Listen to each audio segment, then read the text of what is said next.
The girl's entire family was allergic to bees, but she and her mother ended up trapped in a car with 22 million killer bees. They were caught in a traffic accident and blocked by a truck full of bees.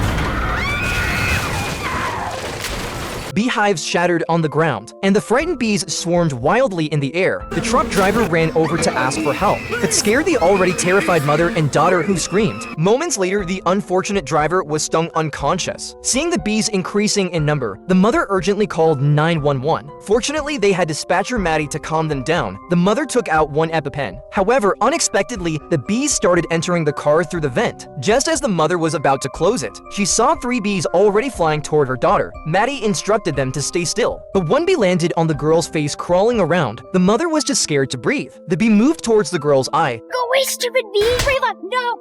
And the girl, unable to resist, slapped herself, leaving the bee's stinger in her face. As the venom spread, the girl's allergic reaction made it hard for her to breathe. In panic, the mother stabbed the EpiPen into her daughter's thigh. Fortunately, the injection was timely, and the girl immediately felt much better. The mother breathed a slight sigh of relief, but as she looked up, she was stung in the neck by a bee. Mom?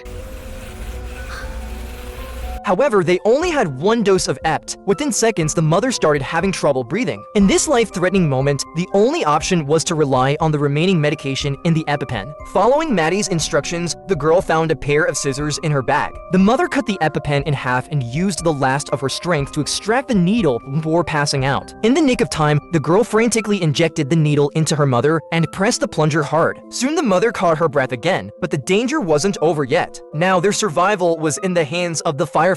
When they arrived, the truck driver had no pulse. The mother and daughter's car was covered in bees. People who didn't escape in time were severely stung, swelling up badly. The rescue had just begun when the CO2 canister malfunctioned. It turned out that bees were blocking the pipe, preventing the pump from starting. At that very moment, the fuel tank of the truck caught fire. Seeing more and more frightened bees, the firefighters rushed to extinguish the fire. Buck, inspired by the smoke, grabbed a blower and blew it towards the car swarming with bees. As the smoke filled the air, the bees began to fly away. When the car door opened, the mother and daughter hugged each other, having survived the ordeal. Unfortunately, the swollen man wasn't as lucky. Paramedics found his airway blocked, and when they opened his mouth, a bee flew out. Looking closer, they saw more bees clinging to his tongue. They used a suction machine to remove all the bees from his airway. And finally, the man woke up. Just when they thought the rescue was over, there was a loud noise, and the bees once again went out of control. The sky was filled with bees, forming a bee-nado moving eastward toward the city. As night fell, the uncontrollable swarm disappeared from radar. It turned out that as the temperature dropped, the bees found a place to rest. They happened to gather at a venue where a new luxury perfume was set to be launched the next day. The tragedy struck the moment the perfume was sprayed. Oh my God!